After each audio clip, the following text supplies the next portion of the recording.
Stile and rail doors can have one or more panels, even sectioned glass panels. Like crown molding, they come in a wide selection of profiles. If they're making a paint-grade door, they use poplar. If the door surface will be stained, they use a wood species the customer ordered. The many choices range from oak and cherry to maple and African mahogany. They feed the rough lumber through a planer that has 3 stations. The first 2 successively shave the top and bottom to reduce the piece to the required thickness. The third station has multiple saw blades, which cut the piece into several strips.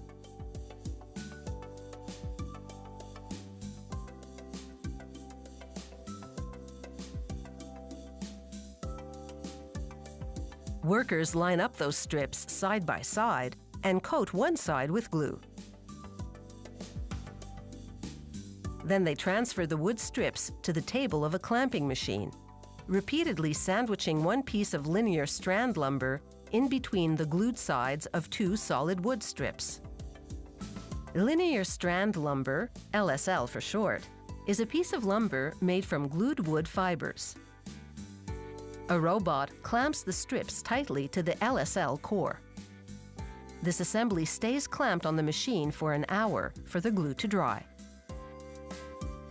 Then they put this engineered lumber through a glue spreader to coat the top and bottom surfaces with heat-activated glue. They sandwich the lumber between 2 paper-thin sheets of wood, known as veneer. For a paint-grade door, instead of wood veneer, they use ultra-thin MDF, medium-density fiberboard, a man-made material with a smooth, paint-friendly surface. They place the pieces into a hot press for 2 minutes. The heat activates the glue, while the pressure flattens the veneer against the lumber, forming a cohesive unit. These pieces will become the doors, stiles, and rails. To produce the panel inside those stiles and rails, workers contour a piece of MDF with a shaper machine. For a stained door, workers veneer the MDF beforehand. They interchange the head on the machine to cut different profiles. Now back to those engineered wood pieces for the stiles and rails. With a different shaper machine, workers have profiled the inside edge of the stiles. They've also drilled holes to receive the dowels of the adjoining rails. After applying glue, they attach the similarly profiled bottom rail to the first stile. They insert the panel into a groove in the rail and stile.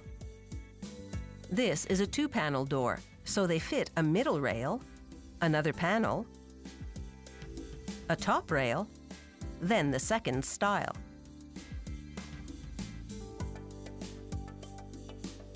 They place the now assembled door in the same type of clamping machine as before, only larger.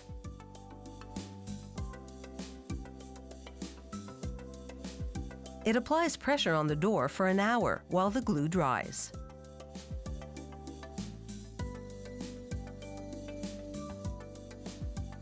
Workers then transfer the machine to a cutting table, where a computer-guided saw trims the top and bottom of the door. The machine then switches to a different tool and bevels the edge of the door. It switches tools again and machines holes for the door hardware. The stile and rail door is now ready for finishing. Workers sand the surface to prepare it to receive wood stain, or, if it's a paint-grade door, primer. Workers apply the stain or primer manually with a spray gun. The stained doors then receive a coat of sealer and 2 coats of clear lacquer to protect the wood surface. The panels in stile and rail doors are never glued in place. They sit inside the frame.